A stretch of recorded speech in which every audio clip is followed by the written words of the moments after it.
to finally meet you in person. Thank you so much for taking the time to do this interview with me. For those who don't know, Brooke is the founder of a non-profit organization called Packing a Smile. So please, Brooke, tell us how you started this organization. Thank you so much for having me. So Packing a Smile is an organization I started between the years of 2016 and 2018. And it was really just a way to give back to children in hospitals who've had to make the hospital their home. Specifically, like their hospital room had to feel like their bedroom, and they really had to pull in parts of their home to make it feel just as loving and welcoming as their home would feel. And so I started this organization as a way to give back after I had my own experience being in the hospital. And I had mentioned to my parents that I wanted my bedroom to be as pretty as these other kids, and they said that it's a sad position to be in where you have to be living in the hospital. And that kind of just fostered an environment that I wanted to give back to these kids and give them a reason to smile during their treatment. So I started Packing a Smile and started collecting donations and, as I say, packing a smile to give them a reason to smile during their treatments. I think that's incredible, especially being so young in 2016 and having that idea to start this organization to just help other kids. I think is so important because, of course, as your family mentioned, being in a hospital is a very hard and sad situation. So I think just like knowing that there are reasons to smile and like a reason to move on, I think is very important. For sure. So what inspired you to donate toys? Because I know you mentioned how you saw other kids' rooms and you were like, wow, I wish my room could look like that. So what inspired you to specifically start like donating toys to these kids to make a difference in their lives? So upon my first diagnosis, I was in British Columbia at their hospital, and they had given me, right before I became hospitalized, like a little moose. And so with my moose, I had like my little teddy bear that I'd carry around everywhere.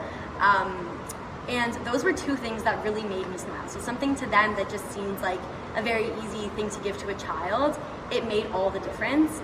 And so that inspired me that giving something as simple as a toy or a bag of toys is such a joyous reason for a kid to smile. And I've seen that impact when I give donations directly to children, and parents will video their reactions, and I see that it really makes a difference, and these kids are so overjoyed to be thought of when all they know is being in a hospital, and it's such a challenging experience.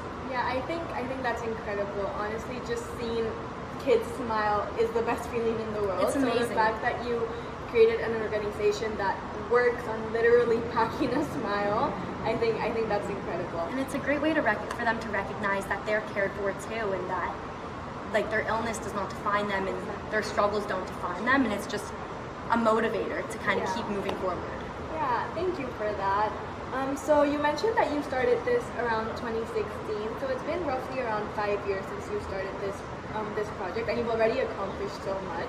So I just wanted to ask, what future goals do you have for this organization, or what dreams do you hope to like come true with this So project? when I first started Packing a Smile, as mentioned, it was in 2016 that I began collecting donations. In 2018, my first actually donating year to sick kids, and it was supposed to be a one-off thing. It was my bat mitzvah project. But after that, it just became such a fulfilling opportunity. I loved giving back. I liked the way I felt about it. I felt selfless, and that I was giving kids a reason to smile. And it was just such an incredible experience that I decided to continue.